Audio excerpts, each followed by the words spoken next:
지난주에 우리는 종료주의를 보냈고 또 그 이후로 한 주간을 고난주간으로 보냈습니다. 사실 여러가지 일들을 통해서 하나님께 함께 기도하고 또 고난주간을 보내고 기쁨의 부활절을 맞이하고 싶은 마음이 있었는데 정말 핑계같지만 주변의 환경이 그럴 만큼 되지 않아서 정말 많은 아쉬움이 있습니다. 아마도 오늘도 많은 교회에서는 부활절을 제대로 지키지 못하고 여러가지 다른 모양으로 함께 많은 성도들과 예배하고 있을 겁니다. 정말 이렇게 어설프고 이렇게 부족함이 많은 부활절을 보내는 것은 올해가 마지막이었으면 좋겠다라는 그런 마음으로 저는 한 주간을 보냈습니다. 어쩌면 그래서 지난 한 주간이 그 어느 때보다 여러모로 힘든 고난주간이었던 것 같습니다. 그럼에도 불구하고 오늘 우리는 부활절을 기념하며 예배합니다. 이 시간에 그 어떤 예배보다 더욱더 간절하게 그리고 예수 그리스도의 죽으심과 부활하심을 믿고 또 붙잡는 저와 여러분이 되기를 간절히 축원합니다. 그렇습니다. 사랑하는 여러분, 예수 그리스도의 죽으심과 부활하심은 결코 거짓이 아닌 역사적인 사건입니다. 그 사실이 우리에게 믿어져야 되는 거죠. 만일 예수님의 부활이 없다면 그냥 십자가에서 죽으시고 예수님이 죽으시고 그것으로 그의 모든 일이 끝나버렸다면 어쩌면 우리에게는 어떠한 소망도 남아있지 않을 뿐만 아니라 우리가 교회를 다닐 필요도 기독교를 믿을 만한 이유도 없죠. 왜냐하면 그냥 죽으면 끝이잖아요. 다른 걸 기대할 수 없어요. 하나님의 아들이라는 예수님도 죽음을 맞이하고 그대로 끝나버렸어요. 다른 사람들도 마찬가지죠. 그렇다면요.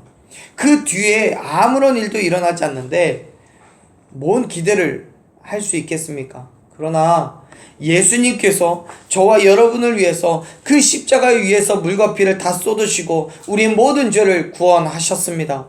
그리고 하나님께서 예수님을 죽은 자들 가운데서 살리셨습니다. 그 사실이 우리에게 믿어진다면 저와 여러분 또한 예수 그리스도의 부활하심으로 말미암아 부활의 참 소망을 주신 줄로 믿습니다. 우리에게는 그러한 믿음이 있어야 되는 겁니다. 그 믿음 안에서 주님이 나의 주인 되셨다는 것을 고백하십시오. 왜냐하면 예수 그리스도의 죽으심과 부활하심이 나를 위한 것이 되기 위해서는, 진정한 나의 것이 되기 위해서는 그 주님이, 그 예수님이 나의 주인이 되셔야 하기 때문에 그래요. 여러분, 사과나무에서는 사과가 열리는 거고요, 포도나무에서는 포도가 열립니다. 사과나무에서 포도가 열리지 않고 포도나무에서 사과가 열리지 않아요. 이거는 본질적으로 다르기 때문에 그래요. 우리도 마찬가지입니다. 육신에 속해 있는 사람은 육체의 열매를 맺는 거고 영에 속해 있는 사람은 성령의 열매를 맺는 거예요. 갈라디아서 5장 25절에서 바울은 말씀합니다. 우리가 성령으로 살면 또한 성령으로 행하라고요. 사랑하는 여러분, 여러분은 어디에 속해 계십니까? 육신에 속해 계십니까? 아니면 영에 속해 있습니까? 우리가 육에 속해 있다면 육의 열매를 맺을 것이고 영에 속해 있다면 영의 열매를 맺겠죠. 그렇기 때문에 우리에게 중요한 건 우리가 어디에 속해 있냐는 거예요. 그리스도인의 본질이 뭐냐는 거예요. 육에 속해 있다는 것은 우리의 삶이 이 세상, 육적인 세상에 속해 있다는 것이죠. 반대로 우리가 영에 속해 있다면 성령의 인도함을 받아 성령의 열매를 맺어야 될 줄로 믿습니다. 결국 성령의 열매는 우리가 무엇을 행함으로써 얻는 게 아니라 나 자체가 바로 성령의 열매인 거예요. 내가 보이는, 내가 드러내는 삶의 모습이 성령의 열매인 거예요. 그 성령의 열매는 우리의 힘으로 도저히 가질 수가 없죠. 왜냐하면 성령은 우리의 행함으로 얻을 수 있는 게 아니기 때문에 그래요. 성령의 열매는 성령님께서 저와 여러분 안에 계실 때 맺어가는 열매임을 믿으시길 바랍니다. 그 열매를 보고 예수 그리스도께서 우리 안에 거하시는지 그렇지 않은지를 알 수가 있는 거예요.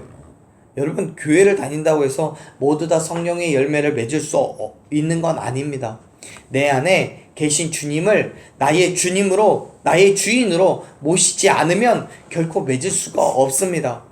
다시 말해서 우리가 맺어가야 할 성령의 열매들은 그 하나하나가 예수 그리스도의 본질이시기 때문에 내 안에 계신 예수 그리스도께서 나를 주관하시고 인도해 가셔서 내 삶의 전반에 드러나지 않으면 맺어질 수가 없는 열매가 바로 성령의 열매이라는 거예요. 사랑하는 여러분, 예수 그리스도의 죽으심과 부활하심을 믿는 사람들은 자기가 원하는 것을 행하는 사람들이 아닙니다. 갈라디아서 5장 24절에서 말씀하시는 것처럼 그리스도 예수의 사람들은 우리의 육체와 함께 정욕과 탐심을 십자가에 못 박은 사람들입니다. 철저하게 나의 자아와 나의 욕심과 나의 만족을 버리고 오직 예수 그리스도를 드러내는 사람들이에요. 예수님을 나의 주인으로 인정하고 그의 발 앞에 굴복한 사람들인 줄로 믿습니다. 아멘? 그 일은 예수 그리스도의 부활이 온전히 믿어질 때 되는 일인 거예요. 요한복음 20장 마지막에 도마에게 나타난 사건이 바로 이 주인 되심에 대한 이야기인 거죠. 예수님께서 부활하셨습니다. 그리고 제자들에게 나타나셨어요. 그런데 부활하신 예수님께서 제자들과 교제를 나누고 있는 그 자리에 도마는 없었습니다. 왜 없었는지는 모르겠어요. 다른 중요한 일들을 행하기 위해서 그랬겠죠. 근데 모든 시간이 지나가고 제자들만 남았을 때 돌아온 도마는 제자들이 예수님을 만났다라고 이야기하는 그 말을 믿을 수가 없었어요. 왜 믿지 못합니까? 왜 예수님이 부활하셔서 우리를 만나주셨다는데 왜 믿지 못하는 겁니까? 인간적인 생각으로는, 과학적으로는, 경험적으로는 그 부활이라는 게 있을 수가 없는 일이기 때문에 그런 거예요. 도마가 예수님의 부활을 전하는 다른 제자들의 말을 믿지 못하는 것도 당연해요. 있을 수 있는 일이 아니니까요. 아무리 예수님께서 말씀하셨다고 하지만 한 번 본 적도 없고 들어본 적도 없는 일이에요. 죽은 사람이 부활했다는 건요. 죽을 뻔하다가 살아난 적은 있을 수 있겠죠. 그러나 완전히 숨이 끊어지고 문업에 장사된 사람이 다시 일어나서, 그것도 3일 만에 일어나서 내가 부활했다라고 말하는 것은 단 한 번도 있었던 적이 아니에요. 일이 아니에요. 그런데 여러분, 사실 따지고 보면 본래 도마는 예수님의 말씀에 대한 무한한 신뢰가 있었습니다. 요한복음 11장 16절을 보면 나사로가 병들어서 죽었을 때에 마리아와 마르다가 예수님께 와달라고 요청합니다. 그때 다른 제자들은 예수님께 그곳으로 가면 안 된다라고 얘기해요. 왜냐하면 그곳에는 예수님을 돌로 쳐 죽이려고 하는 유대인들이 있었기 때문에 그래요. 그런데 오직 도마만은 오히려 다른 제자들에게 강력하게 요청합니다. 우리도 예수님과 함께 가서 거기서 혹시 죽임을 당하면 그냥 죽자고요. 죽으러 가자고 얘기해요. 도마는 기꺼이 예수님과 함께 그 돌에 맞아서 죽을 만한 각오가 있었던 거예요. 그런데 도마의 입장에서 보자면 충분히 그럴 수도 있습니다. 왜냐하면 그동안 예수님께서 행하신 기적과 이적을 봐왔기 때문에요. 예수님과 함께라면 아프면 예수님이 손대서 기도해서 낫게 해주시고, 배고프면 누군가가 가져온 작은 것 하나라도 내놓으면 오병이어 기적같이 기도하시고 다 떼어서 나눠주시면 배불리 먹고도 남을 텐데 뭐가 문제냐는 거죠. 혹 죽는다고 할지라도 나사로같이 살려주실 수도 있다고 생각하는 거예요. 그런데 예수님께서 돌아가셨다면 그 이후에는 완전히 이야기가 다르죠. 도마의 입장에서 치료의 근원이 되시고 기적을 일으키시는 근본이 되시는 예수님이 돌아가셨으면 다른 방법이 없어요. 더 이상 기적도, 더 이상의 치료도 있을 수가 없어요. 예수님이 돌아가시기 전이라면 몰라요. 그런데 이미 돌아가셔서 장사를 지낸 이 마당에 치료할 방법이, 해결할 방법이 없는 거죠. 그렇기 때문에 도마는 예수님의 부활을 믿을 수가 없는 겁니다. 그런데 그렇게 제자들의 말에 반신반의하고 있는 도마에게 놀라운 일이 생겨요.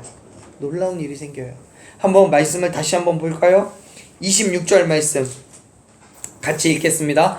여드레를 지나서 제자들이 다시 집 안에 있을 때에 도마도 함께 있고 문들이 닫혔는데 예수께서 오사 가운데 서서 이르시되 너희에게 평강이 있을지어다 하시고. 아멘. 예수님께서 또다시 제자들에게 나타나셨습니다. 그리고 그들에게 말씀하십니다. 뭐라고요? 평강이 있을지어다라고. 그동안 제자들이 도마에게 말했던 부활하신 예수님께서 도마가 있는 그 자리에 찾아오셨습니다. 그리고 여전히 예수님은 제자들에게 평강하라고 말씀하십니다. 그런데 여러분, 지금 이 상황이 절대로 평강할 수 있는 상황은 아니에요. 물론 이미 한 차례 예수님을 만난 제자들은 평강할 수 있겠죠. 근데 도마에게 있어서만큼은 평강이 안 돼요. 보세요. 지금 예수님께서 제자들에게 나타나신 곳은 26절에서 이야기하고 있지만 문들이 다 닫혀있는 방이에요. 왜 닫아놨습니까? 유대인들의 공격, 유대인들의 핍박을 두려워했기 때문에 닫아놓은 거예요. 빛 한 줄기도 새어나가지 않도록. 그래서 우리가 여기에 있는 것을 모르도록, 우리가 여기에 모여서 예수님을 기다리고 있다는 사실을 모르도록 다 막아놓은 거예요. 들어오지도 못하게 해요. 그런데 그곳에 예수님께서 호련히 나타나신 거예요. 여러분이라면 어떡하시겠습니까? 분명히 죽었다고 생각한 그 사람이 문이 모두 다 닫혀져서 들어갈 수도 나올 수도 없는 그곳 가운데에 갑자기 나타났다면 여러분 놀라지 않겠습니까? 처음엔 모든 제자들이 그랬습니다. 그리고 지금 도마가 그렇습니다. 깜짝 놀란 도마에게 예수님께서 말씀하시는 거죠. 뭐라고요? 평강이 있을 거라고요. 평강이 있으라고요. 그리고 의심 많은 도마에게 요구를 하십니다. 27절을 보면 이렇게 얘기하세요. 27절 읽어보겠습니다. 도마에게 이르시되 내 손가락을 이리 내밀어 내 손을 보고 내 손을 내밀어 내 옆구리에 넣어보라. 그리하여 믿음 없는 자가 되지 말고 믿는 자가 되라. 아멘. 도마를 향한 예수님의 말씀은 예수 그리스도의 부활이 영적인 것이 아니라 육신으로 다시 살아나셨다는 것을 보이시기 위한 거예요. 다시 말해서 귀신이나 환상으로가 아니라 십자가에서 죽으시기 전과 같이 완전한 육체로 다시 부활하셨다는 것을 증명하라는 거죠. 어떻게 해요? 도마가 직접 와서 그 못자국에 손가락을 집어 넣어보고 옆구리 창자국에 손을 넣어서 만져보라고요. 만져보면 손가락에 손을 대어보면 진짜 육체인지 아니면 영혼인 건지 구분이 되니까요. 누가복음에서 제자들에게 나타나신 장면을 보면 더욱 예수님의 육체의 부활은 확실해집니다. 누가복음 24장 36절부터 43절까지의 말씀을 보면 요한복음에서와 같이 부활하신 예수님께서 제자들에게 찾아오십니다. 그리고 역시 우리가 함께 읽었던 말씀과 똑같이 말씀하셨지만 여전히 믿지 못하고 놀라하니까 이렇게 말씀하시죠. 뭐라고요? 두려워하지 말라고요. 살과 뼈가 있는 완벽한 사람으로 내가 왔노라고 그렇게 말씀하세요.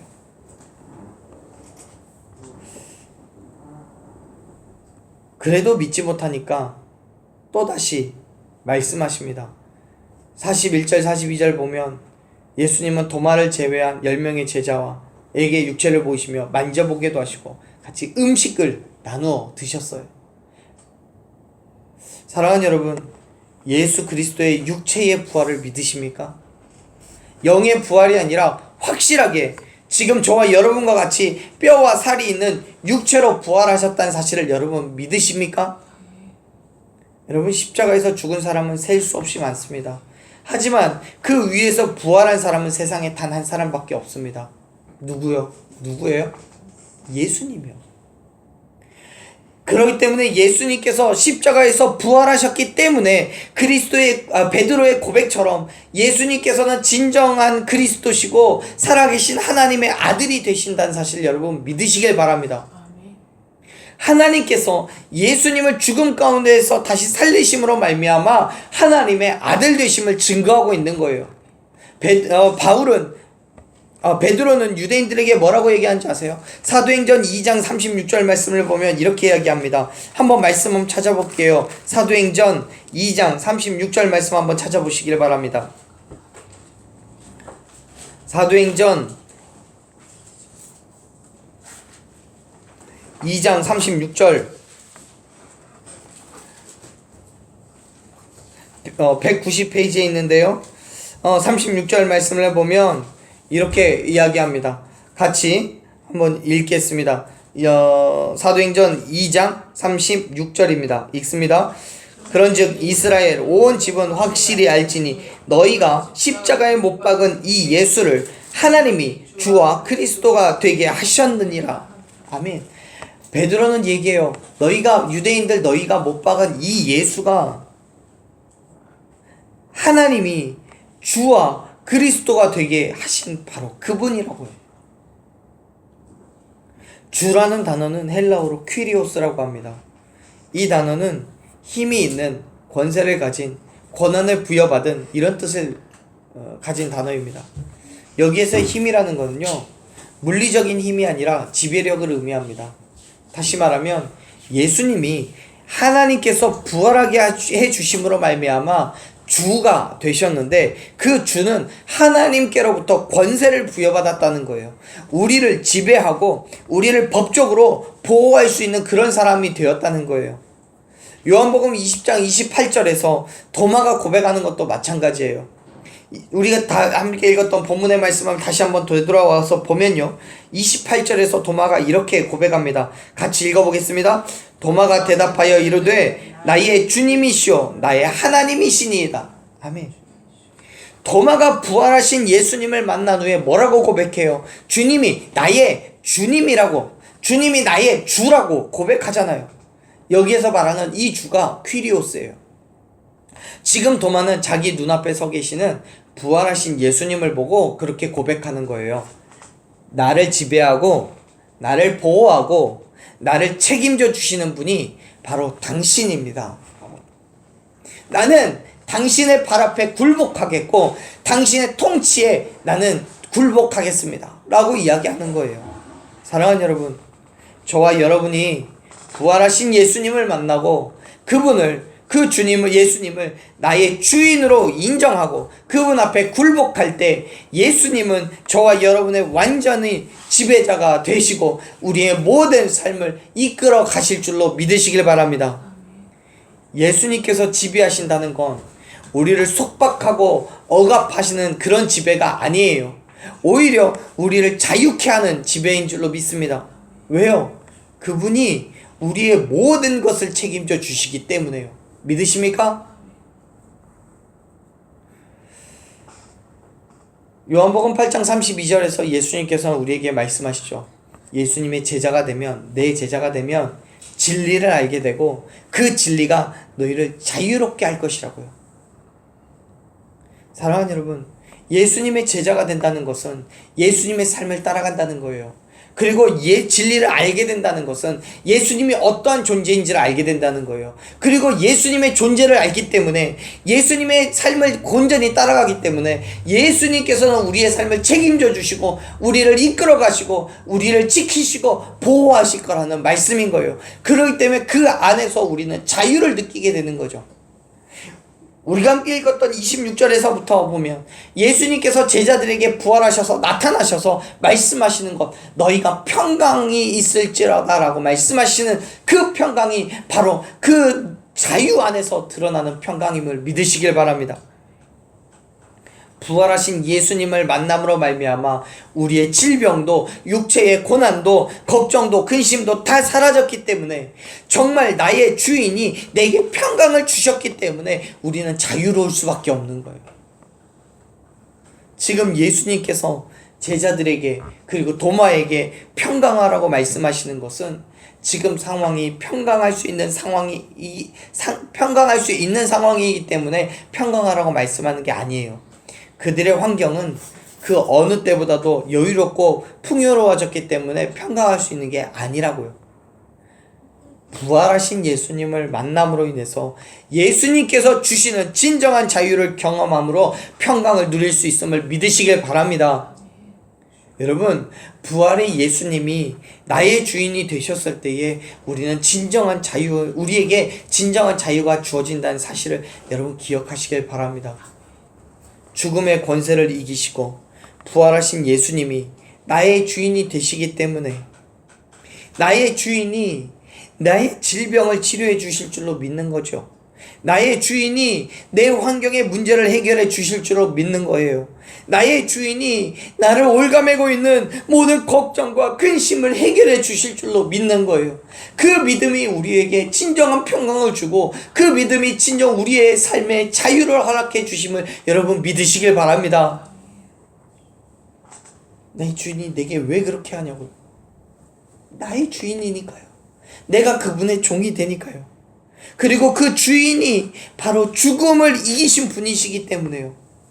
그렇기 때문에 사랑하는 여러분, 예수 그리스도의 부활을 믿으시기를 바랍니다.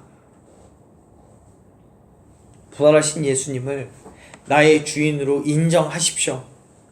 그리고 내 자아, 내 욕심 다 내려놓고 오직 예수 그리스도의 지배 아래 거하십시오. 그분의 발 앞에 굴복하십시오. 그때 저와 여러분에게 삶의 역사가 일어날 줄로 믿습니다.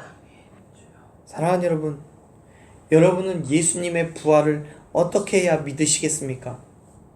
예수님께서 지금 이 자리에 육신을 입으시고 임재하신다면 여러분은 어떻게 하시기를 원하십니까? 예수님 말씀하시죠. 보지 않아도 믿는 것이 복이 있다고요. 29절 보면 그렇게 이야기하세요. 29절 말씀 한번 읽어볼까요? 같이 읽습니다. 예수께서 이르시되 너는 나를 본고로 믿느냐? 보지 못하고 믿는 자들은 복되도다 하시니라. 아멘. 사랑하는 여러분, 저는 저와 여러분 또한 도마와도 같이 예수님께서 나의 주님 되시기를 고백하기를 소망합니다. 그런데요, 도마와도 같이 봐야지만 믿는 게 아니라 보지 않아도 믿어지기를 축복합니다. 그게 복이 있는 거예요. 보지 않았어도 믿기 위해서는요, 내 머리로 계산해서 아는 게 아니에요. 과학적으로 증명이 되어서 아는 게 아니에요. 마음으로 믿어져야 하는 거예요. 내 삶 가운데에 예수님을 주인으로 인정했을 때 예수 그리스도의 부활이 믿어지는 거예요. 사람들은 봐야 믿어요. 보지 않고는 믿지 않아요. 아니, 믿을 수가 없는 거죠. 그래서 항상 이야기합니다. 지금 내 기도하는 이 문제가 해결되면 믿겠다고요. 아니면 하나님을 내게 보여달라고요. 그러면 믿겠다고요. 그런데 예수님은 뭐라고 말씀하세요? 보지 않고 믿는 게 복이 있다고 말씀하세요. 구약부터 신약에 이르기까지 성경 곳곳에서 말씀하고 있는 것은 하나님의 말씀을 믿고 순종하면 역사가 일어난다는 거예요. 하나님께서 역사하시는 것을 보고 믿으라고 말씀하지 않아요. 왜요? 그렇게 해서 믿으라고 하면 믿는다고 하면 누구나 다 믿을 수 있으니까요. 예수님께서 3년 동안 사역하시면서 누군가를 치료하실 때마다 그냥 치료하신 적은 없어요. 모두 다 믿음을 보고 치료하셨죠. 사랑하는 여러분, 예수 그리스도께서 죽으시고 부활하셨음을 믿는 그 믿음이 오늘 저와 여러분 가운데에 충만하게 임하기를 간절히 축원합니다. 그 믿음이 저와 여러분을 사망에서부터 생명으로 옮겨 주실 줄로 여러분 믿으시길 바랍니다. 사도 요한은 31절에서 20장 31절에서 이렇게 말씀하세요. 우리 본문의 말씀 아니지만 31절 말씀을 다 같이 한번 읽어보겠습니다. 오직 이것을 기록함은 너희로 예수께서 하나님의 아들이 그리스도이심을 믿게 하려 하며 또 너희로 믿고 그 이름을 힘입어 생명을 얻게 하려 함이니라. 아멘. 지금 사도 요한복음의 저자는 이 말씀을 기록하면서 이런 고백을 하고 있는 거예요. 이걸 기록하고 있는 건 우리로 하여금 이 말씀을 듣고 믿고 읽고 예수 그리스도의 부활을 믿으라는 거예요.